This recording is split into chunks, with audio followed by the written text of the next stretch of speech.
अरविंद केजरीवाल जी, मुख्यमंत्री दिल्ली के, बहुत बहुत स्वागत आपका न्यूज 18 पंजाब के साथ हमारे साथ आज जुड़ने के लिए। नमस्कार सबको, नमस्कार। केजरीवाल जी, सबसे पहले मैं आपसे यही जानना चाहूंगा कि हमने वो बड़े ड्रामेटिक विजुअल्स देखे जो आपने दिल्ली की असेंबली के अंदर जब आपने ये कानून फाड़ दिए, ऐसी क्या प्रोवोकेशन आपको महसूस हुई जिसके चलते आपको ये लगा कि मेरे को ये कानून बिल्कुल फाड़ देने चाहिए? आपको, क्योंकि आपने कानूनों का स्टडी की होगी, आपने उनको ध्यान से देखा होगा, तो आपको ऐसा क्या लगा जो आपने कानून फाड़ दिए?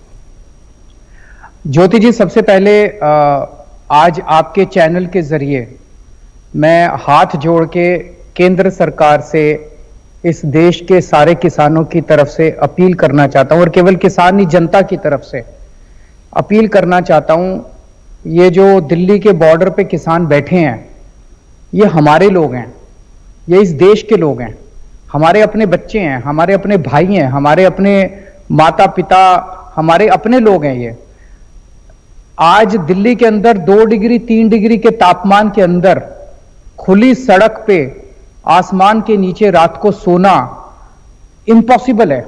आप सोचेंगे तो आपकी रूह कांप उठेगी।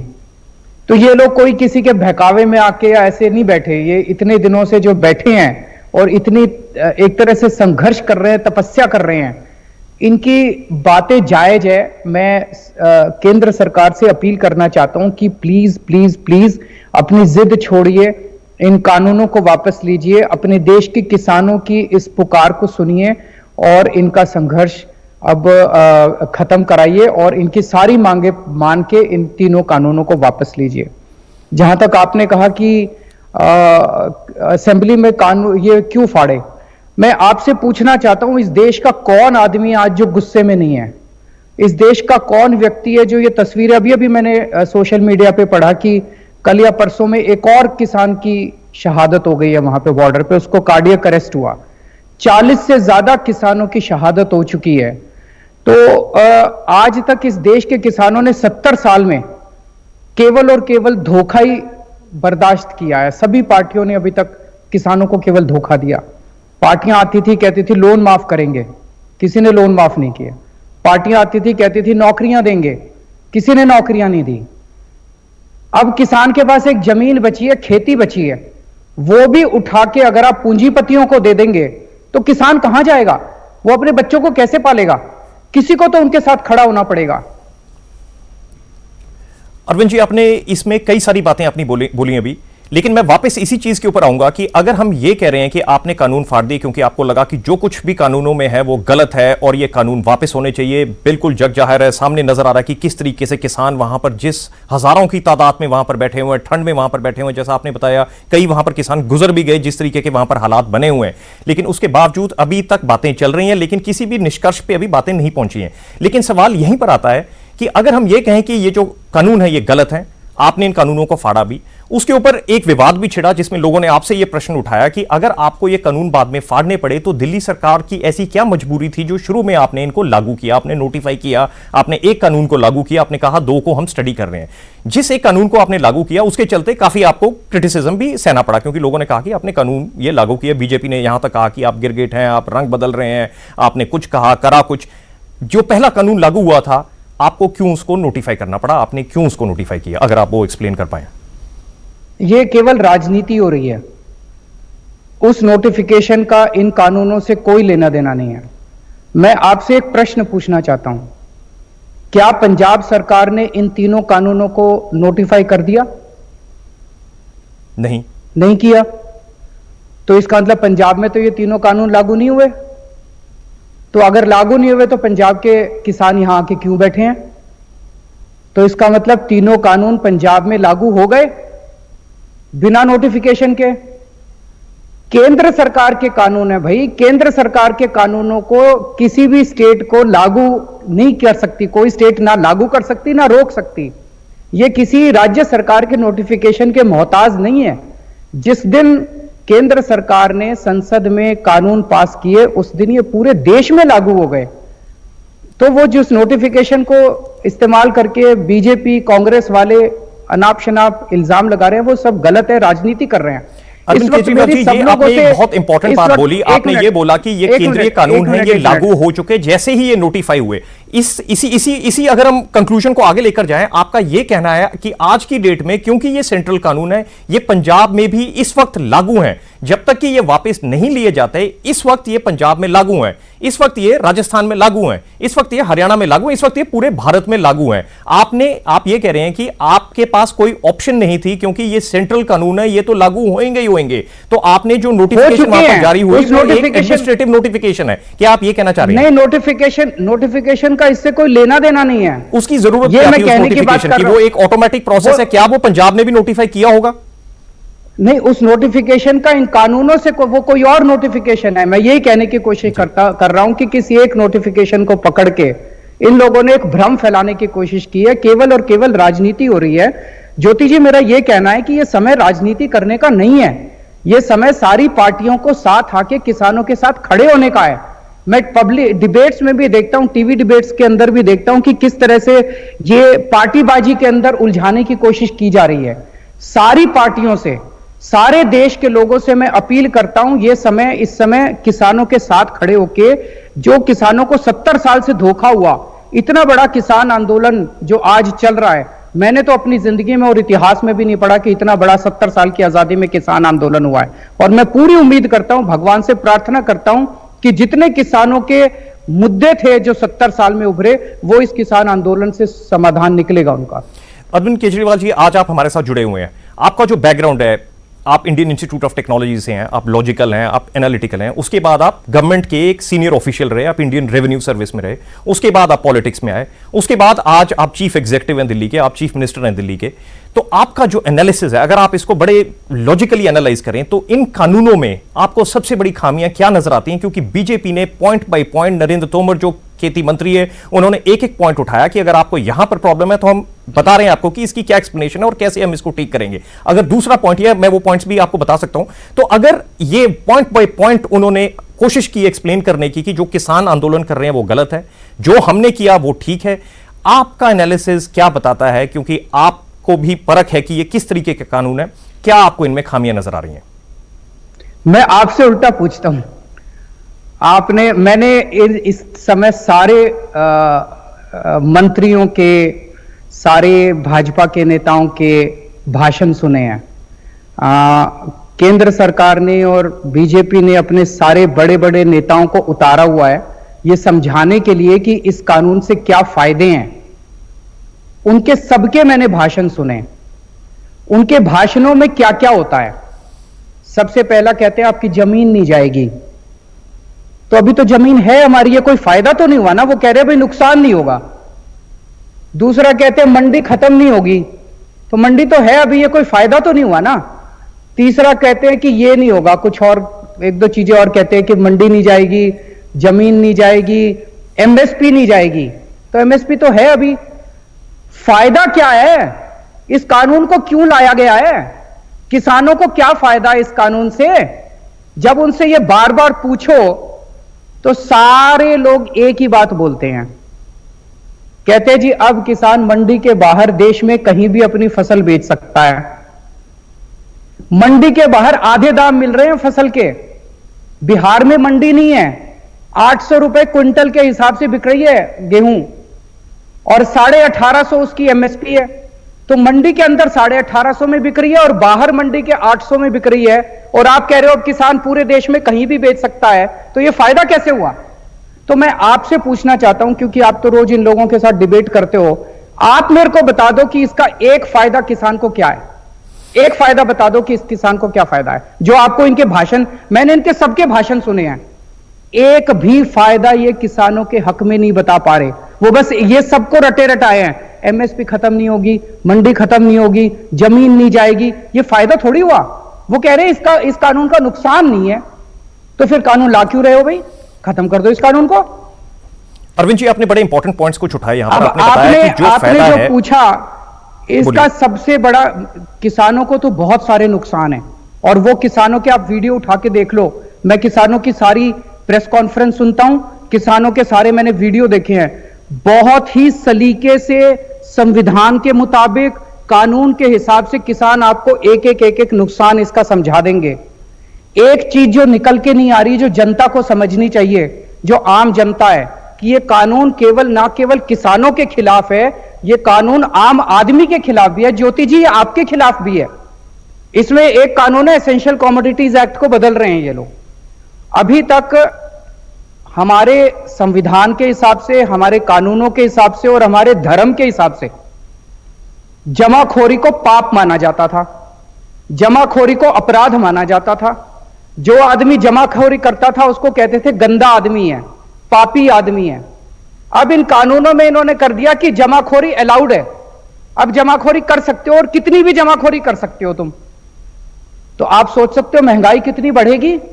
इस कानून में लिखा है कि अगर जमाखोरी अलाउड होगी, और तब तक अलाउड होगी जब तक एक साल में किसी भी चीज के दाम दुगने ना हो जाएं। तो एक साल में किसी भी महंगाई को दुगना करने का एक तरह से इस कानून में सर्टिफिकेट है।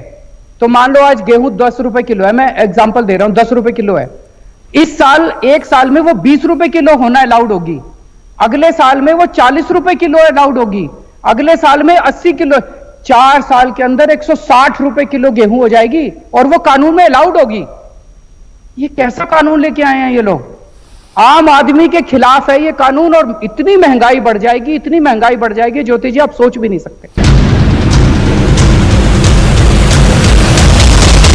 कुछ आपने हाईलाइट किए जिसके तरीके आप कहना चाह रहे हैं कि ये जो कानून है ये किसी भी तरीके से जो है आम आदमी के लिए हितैषी नहीं साबित होंगे, ना ही किसानों के लिए साबित होंगे।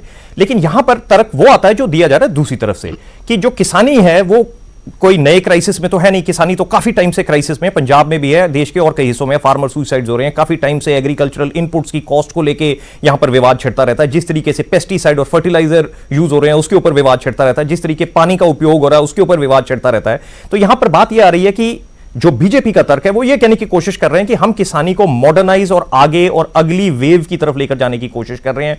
प्राइवेटाइजेशन और मंडीकरण का जब सिस्टम के पास एडिशनल ऑप्शंस आएंगी, आपके पास ऑप्शंस खुल जाएंगी, आप डाइवर्सिफाई कर पाएंगे। आप ये जो व्हीट पैडी का साइकिल, जो कनक चोने का साइकिल पंजाब में चल रहा है, उससे निकलकर आप और चीजों की तरफ जा पाएंगे। तो हमारी कोशिश ये है कि हम किसानी को अगले दौर की तरफ लेकर जाएं, नहीं तो ये इसी साइकिल में चलती रहेगी और ये साइकिल अल्टीमेटली कभी ना कभी तो इस साइकिल को खत्म होना पड़ेगा। तो वहां पर ये बात आ जाती है कि क्या ये जो तरीका लिया गया ये सही तरीका था कि नहीं, क्या ये सोच सही है कि नहीं, क्या इसकी इंप्लीमेंटेशन गलत हो गई, आप इसको कैसे देखते हैं?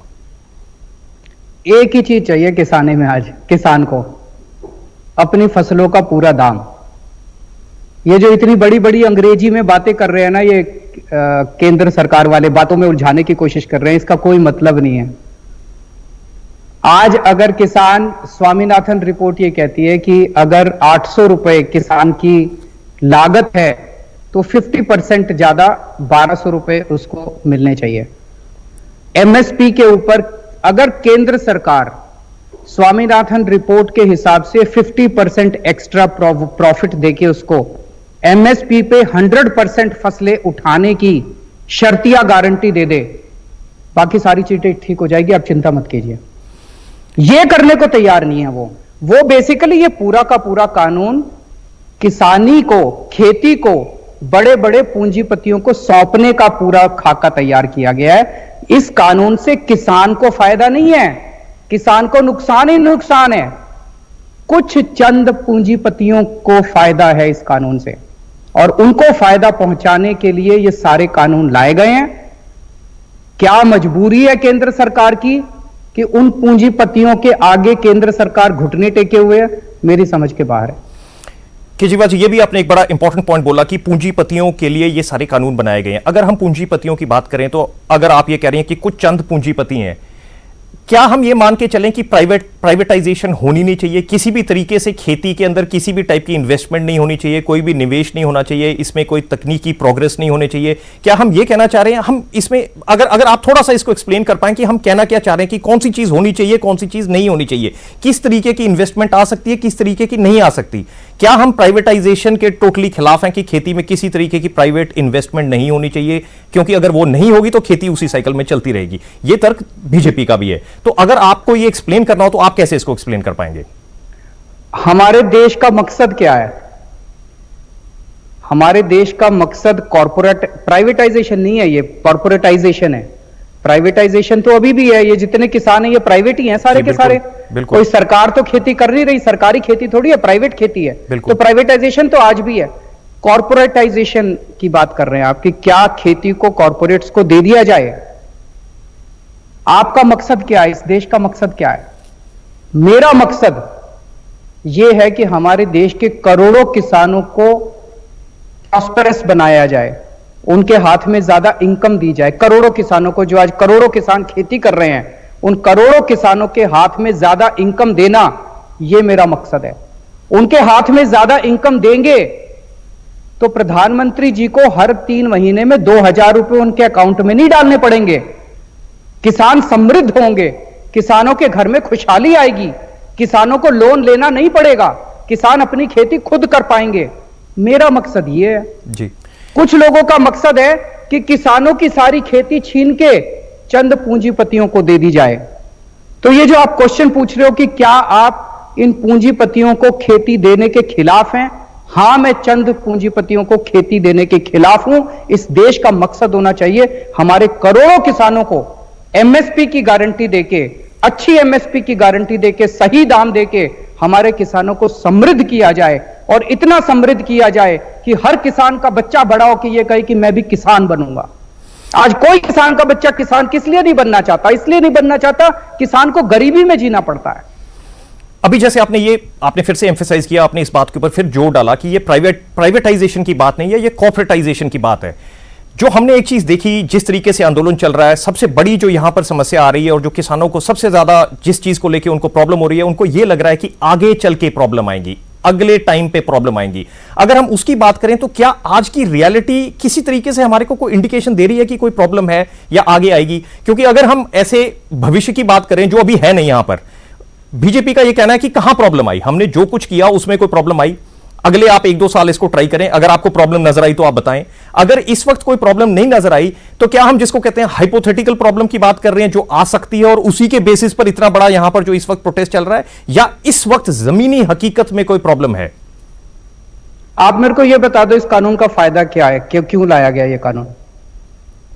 बीजेपी का यह तर्क है कि हम इस कानून को इसलिए लेकर आए कि हम ये चाहते हैं कि जो प्राइवेटाइजेशन या जो भी हम जो जिस तरीके से हम मंडी को दूसरी तरफ लेकर जाने चाह रहे हैं कि ऑप्शंस खुल जाएं, एडिशनल ऑप्शंस आ जाएं और खेती को हम मॉडर्नाइज कर सके और खेती को आगे लेकर जा सके। कैसे?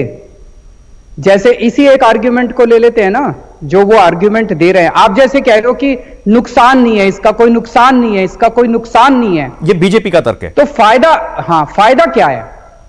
कानून अगर लाया गया, इतने बड़े बड़े नेता खड़े होके पूरे देश को समझाने की कोशिश कर रहे हैं, फायदा एक भी नहीं बता पा रहे इस कानून का। एक ही फायदा बता रहे हैं जी, किसान मंडी के बाहर बेच पाएगा।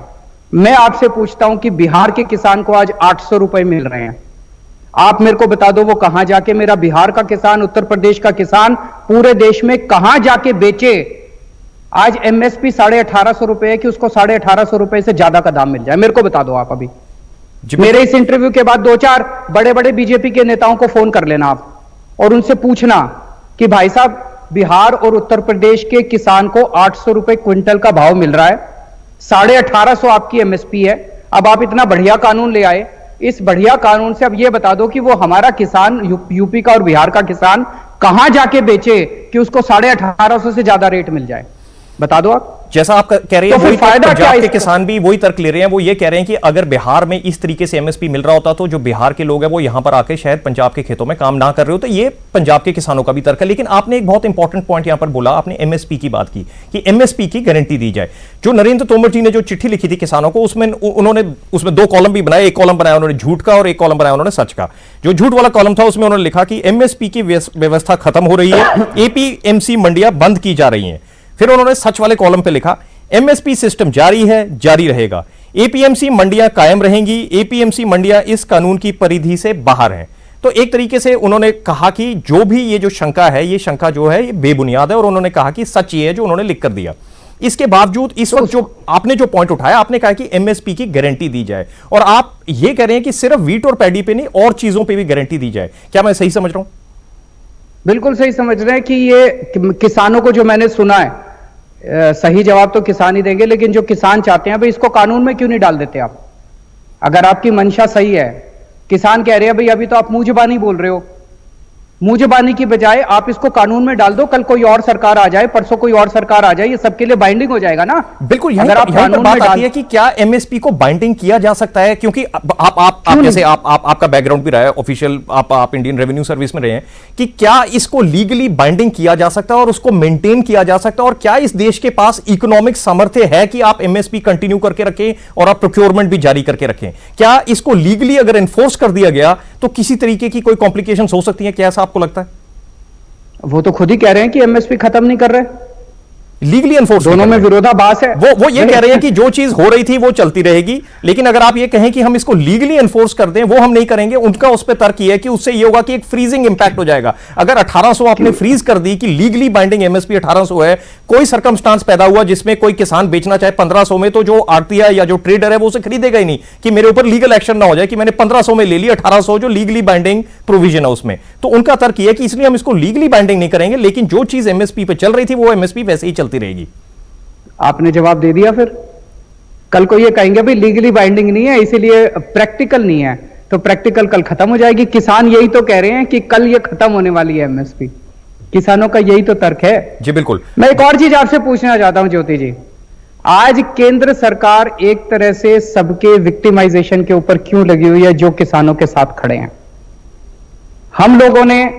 इन लोगों ने हमसे जेल मांगी। इन्होंने कहा कि आपके 9 स्टेडियम हैं।